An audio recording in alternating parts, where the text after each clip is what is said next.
Hello students, welcome to the session. Today we are going to deal about the nutrition in adulthood. The main aim of this session is to understand the relation between the nutrition and health and to acquire knowledge about the RDA, reference men and women. Apart from this, we are also going to know about the nutrient requirement during the adulthood and its importance in adulthood, and also the dietary guidelines for the adulthood. First, we will know what is adulthood. Adulthood will start after the adolescence till the old age. Adulthood is categorized into three periods: early adulthood, middle adulthood and late adulthood. This adulthood is characterized by completion of growth and attainment of maturity. So, the main aim of nutrition is to maintain the body weight and to maintain the regular biological process, because they doesn't need any more nutrients for the growth, as already growth has completed. So, the man who is doing sedentary work require around 2320 calories, and the moderate man requires around 2730 calories, whereas the man who is doing heavy work requires around 3490 calories. Like that, even the woman who is doing sedentary work requires around 1900 calories, and moderate worker requires around 2230 calories, and heavy activity woman requires 2850 calories. So, basically the energy is derived from carbohydrates, proteins and fats. Let us see other nutrients like carbohydrate. Carbohydrates are the main source of energy, especially for the central nervous system and heart muscle. They are also required for the biosynthesis of amino acids and for the ribose in the nucleotides. Not only for that, they are also required for the oxidation of the fats and acts as an protein sparing action. When the carbohydrates are provided in sufficient quantity, the protein is utilized for the body building. 1 gram of carbohydrate will provide around 4 calories. Coming to the dietary carbohydrates, there are different types of carbohydrates. Based on their complexity, they are divided into free sugars, short chain carbohydrates, polysaccharides and non-polysaccharides. Free sugars are the one which will increase the glucose level very fastly, whereas the short chain fatty acids, they undergo the fermentation in the large intestine and help in the growth of health beneficial bacteria like lactobacillus. Coming to the polysaccharides, under the polysaccharides, starch is a major energy source. Starch is an stored form of polysaccharide in the plant foods. Usually the cereals, roots and tubers will contain this starch. Again, these polysaccharides were divided into rapidly digestible starch and resistant starch and slowly digestible starch. The rapidly digestible starch will also increase rapidly the glucose levels, whereas the resistant starch and the slowly digestible starch are considered as a complex starches and they increase the glucose levels very slowly. That is why they have a low glycemic index. So, it is better to take the foods which have a low glycemic index rather than the high glycemic index foods. And the carbohydrates, according to the balanced diet, the carbohydrates should provide at least 60 to 65% of energy from the total energy. Minimum 100 grams has to be taken to avoid the ketosis, but usually carbohydrates are the staple food, at least in a balanced diet. According to the thumb rule of the balanced diet, the diet should contain 60 to 65% of the carbohydrates. So, the points which we have to remember here is complex carbohydrates are better than the simple carbohydrates. 50% of our diet should contain complex carbohydrates like whole grains. Carbohydrates will also provide dietary fiber, which is very essential for the peristaltic movement of the intestine, which will avoid constipation and avoid number of degenerative changes.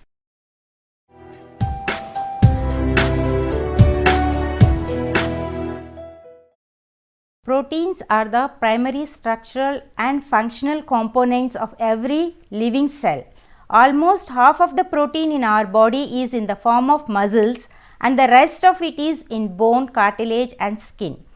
Proteins are complex molecules composed of amino acids. Some of the amino acids are synthesized in the body, those are called non-essential amino acids, and some of the amino acids are not synthesized in the body, those are called essential amino acids. Dietary protein should provide all 8 essential amino acids for the synthesis of protein and nitrogenous biological components. The 8 essential amino acids should present in the diet in a proper proportion, then only the bioavailability will be more. Especially the egg.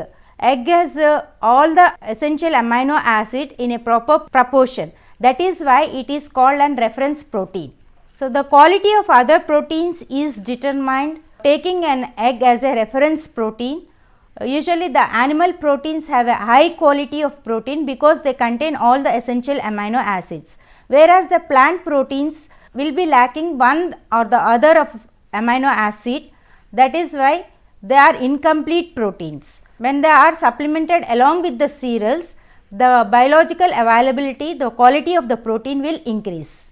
Protein requirement is determined by several methods, by nitrogen balance and obligatory nitrogen losses. These are the two methods that are used to assess the protein requirement. Protein requirement of an adult in terms of high quality protein like egg, milk, the physiological level is estimated to be 0.5 grams per kg of body weight.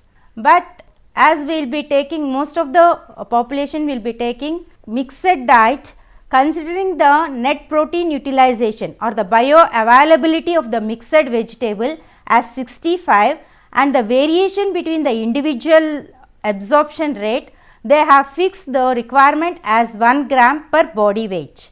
This includes 30% addition to cover the individual variation and the difference in the quality of the protein in different foods. Protein requirements vary with age, physiological status and stress. Protein requirement is expressed in terms of body weight. So, usually they require 1 gram per kg body weight. So, as we have seen, the reference man weight is 60. So, the adult man requires around 60 grams of protein and adult woman weight is 50 kgs. So, they require around 50 grams of protein. Protein requirement can be expressed in terms of protein calorie ratio. At least 10 to 12% of the energy should come from the protein. This protein is sufficient for all the individuals. Only under the condition when the energy is supplied from the carbohydrate sufficiently, then only this protein is utilized for the tissue building.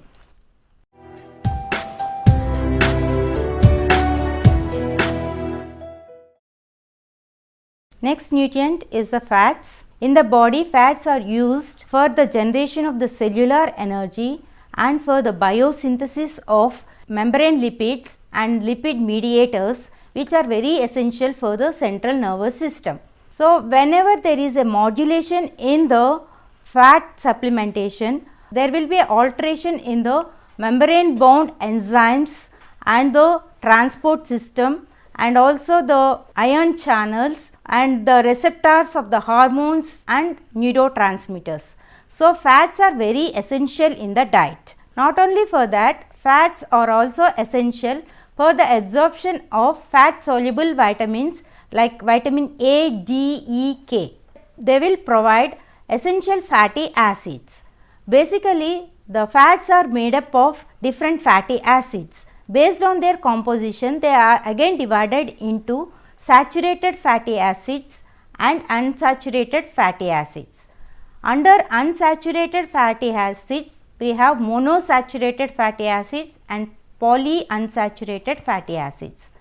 Saturated fatty acids are those usually which are solid in at the room temperature or at 20 degrees centigrades, whereas the polyunsaturated fatty acids are liquid at 20 degrees centigrade. Usually the cooking oils is the best example. For the saturated acids, animal fats are the best example. Polyunsaturated fatty acids again grouped into omega 3 fatty acids and omega 6 fatty acids, which are also called as essential fatty acids because the body can't synthesize these fatty acids, and it has to be supplied in a right proportion like 1:7. Usually the soya bean is the one which has the omega 3 fatty acids and omega 6 fatty acids in a right proportion. So, to meet all the fatty acids in a right proportion, better to use more than one oil, so that we can meet the different kinds of fatty acids in different proportions. Apart from that, when we use different oils, it also contributes some of the health components like lignins, tocopherol, carotenoids, which will suppress the inflammation and which will promote the health benefits. According to thumb rule of the balanced diet, at least 20 to 30% of energy should come from the fats. Fats are usually two types like visible and invisible. Invisible fats are those which are present naturally in the foods, is an integral part, so they are not visible and it is automatically consumed along with the food, whereas the visible fats are the cooking oils which are visible. At least including the visible and invisible, it should be 30% of energy. The visible fat intake can go up to 50 gram per person per day based on the activity. Usually for the sedentary adult man, it requires only 25 grams per day is more than enough if you take only the visible fat. Whereas if it is a heavy activity man, they may require around 50 grams. So, it depends on their activity, on the energy expenditure. The dietary fat must provide essential fatty acids like omega 3 and omega 6 fatty acids, which are the functional components of membrane lipids and have an important role in the metabolic functions. Usually the cereals are very rich in omega 6 fatty acids. The research study shows that omega 3 fatty acids are deficit in the diet. One has to concentrate to increase the omega 3 fatty acids in their diet. The vegetable oils like flax seeds, soya bean, safflower oil are rich in omega 3 fatty acids, whereas in the animal fats, fish is very rich in omega 3 fatty acids, and the proportion has to be maintained between the omega 6 fatty acids and omega 3 fatty acids. So, if you take more number of oils, then only we can meet this proportion. Invisible fat in a cereal based diet can meet more than half the linoleic or the omega 6 fatty acids, whereas the omega 3 fatty acid is very difficult to meet. One has to be conscious and has to increase the omega 3 fatty acid in their diet. Suggested and desirable fat intake is 20 to 40 grams per day for the adults. The type and the quantity of fat in the daily diet influence the level of cholesterol and triglycerides in the blood. Adults should be a little conscious about the saturated fatty acids. At least only 10%, less than 10% of energy should be from the saturated fatty acids and 10% of energy should be from the polyunsaturated fatty acids. Another 10% of energy should be from the unsaturated fatty acids. So, excess of the saturated fatty acids leads to the obesity and cardiovascular diseases. The proportion of the fatty acids has to be maintained in the diet. Points to remember is: take enough fat, substitute the animal fat with the whole nuts. Apart from getting the fat, we also get other nutrients like protein and vitamins and minerals, and increase the omega 3 fatty acids in your diet, especially by taking the fish and flaxseed seeds and soya bean, which increases the omega 3 fatty acids in your diet. Then minimize the usage of processed foods, bakery items, ready to eat foods, because they contain more of trans fatty acids which are harmful and lead to the cancer.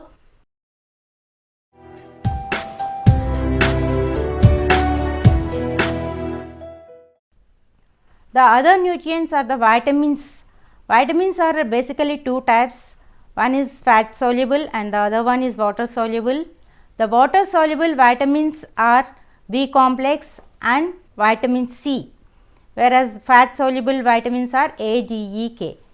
Actually, they are the chemical compounds required in a small quantities. Let us see each vitamin. First, thiamine. Thiamine requirement is assessed based on the activity of transketolase. They have fixed the requirement based where the activity of the enzyme is maximum. At that level, they have recommended the thiamine requirement. Thiamine is very essential for carbohydrate metabolism and it depends on the calorie intake. So, they have given the requirement as 0.2 milligram per 1000 kilocalories, but it is an water soluble vitamin. In the processing and in the cooking it may lose some amount. So, after including the safety factor, they have set the recommendation as 0.5 milligram per 1000 kilocalories. Next is riboflavin. Riboflavin requirement is also assessed based on the activity of the enzyme glutathione reductase. To keep the enzyme active, 0.5 to 0.7 milligrams per 1000 calories is required, and after taking into the consideration of safety factor, they have given an allowance of 0.7 milligram per 1000 kilocalories. Next is the niacin. Niacin, the essential amino acid tryptophan is the precursor of the niacin. At least 60 milligram of tryptophan is converted into 1 milligram of niacin. Taking into the consideration of the tryptophan and the niacin, they have fixed the recommendation 6.5 to 7 milligram per 1000 calories. The niacin is basically required for the metabolism of amino acids, and after taking into the consideration of cooking losses and the safety factor, they have recommended as 6.6 milligram per 1000 kilocalories. Next is pyridoxine. Pyridoxine is very essential for central nervous system, and the deficiency leads to degenerative changes of the nerves. The deficiency also leads to the microcytic anemia.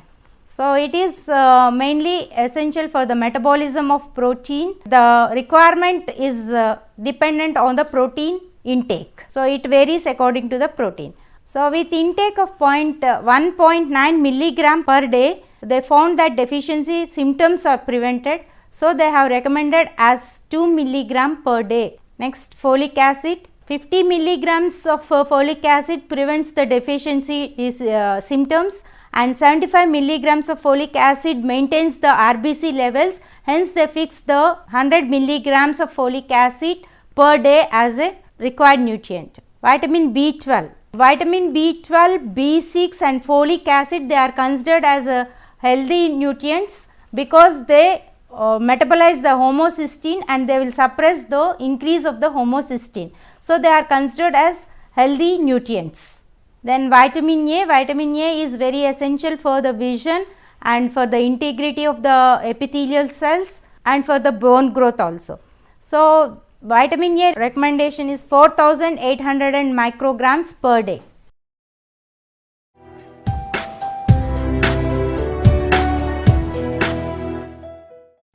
Next, minerals. Calcium and iron are the most important minerals that were given in the recommended dietary allowances.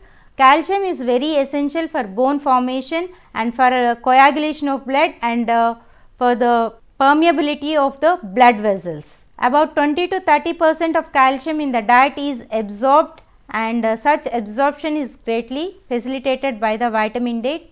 Taking into the consideration of the bioavailability, they fix the calcium requirement as 600 milligrams per day.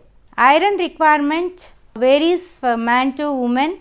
Man requires only 17 milligrams per day, whereas woman requires 21 milligrams. For this computing the iron requirement, factorial method is the method where they will be taking the nutrient utilization for each activity and they sum up the total nutrient and give as a recommendation.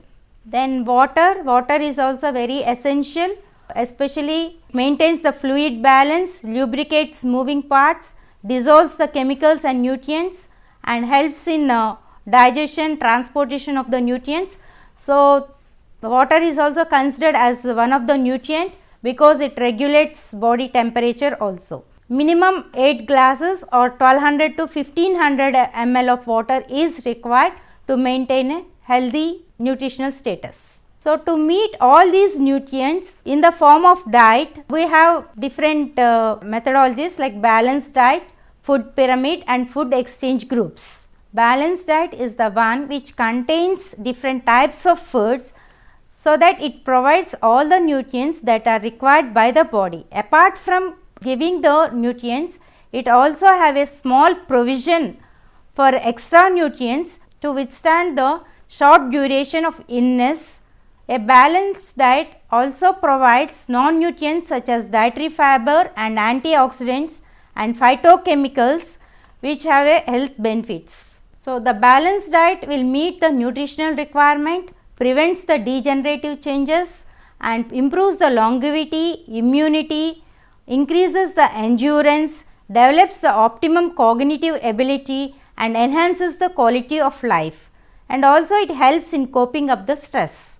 To meet the balanced diet, the foods were classified into different groups based on their nutrient composition. Different scientists have given different classifications, but usually to meet the balanced diet, we will be following the ICMR 5 food group or the functional food group. 5 food groups are given by the ICMR. The classification is like this: cereals and millets, second one pulses and legumes, third one milk and meat, fourth one fruits and vegetables, fifth one oil and sugars. So, to meet the balanced diet, the food should include all the foods from all the food groups, then only we can meet the nutrient requirement. To meet the nutrient requirements, the diet should include foods from all the groups. No single food group gives all the nutrients. Only the blend of the food groups gives a sufficient nutrients that are required by the individual. To meet the balanced diet, either we follow the ICMR 5 food group or the functional food group.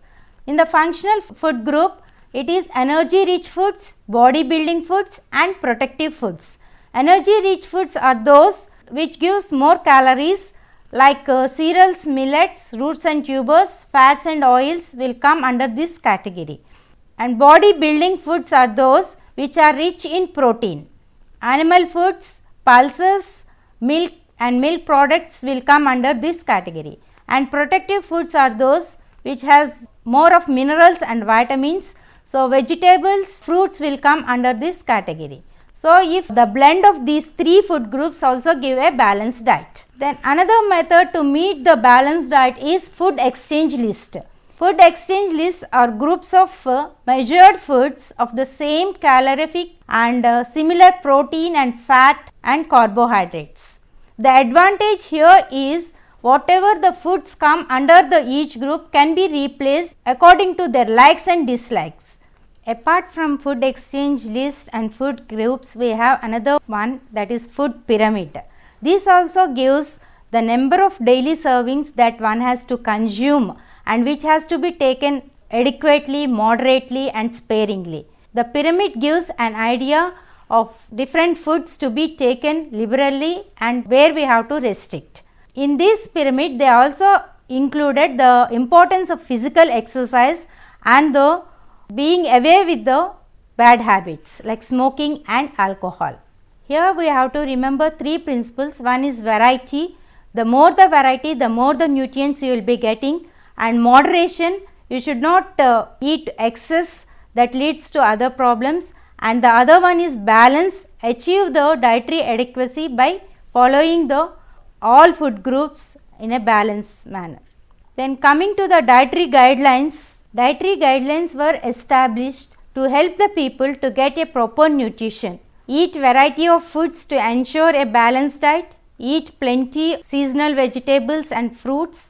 Ensure moderate use of edible oils, animal foods and very less use of ghee, butter, vanaspati.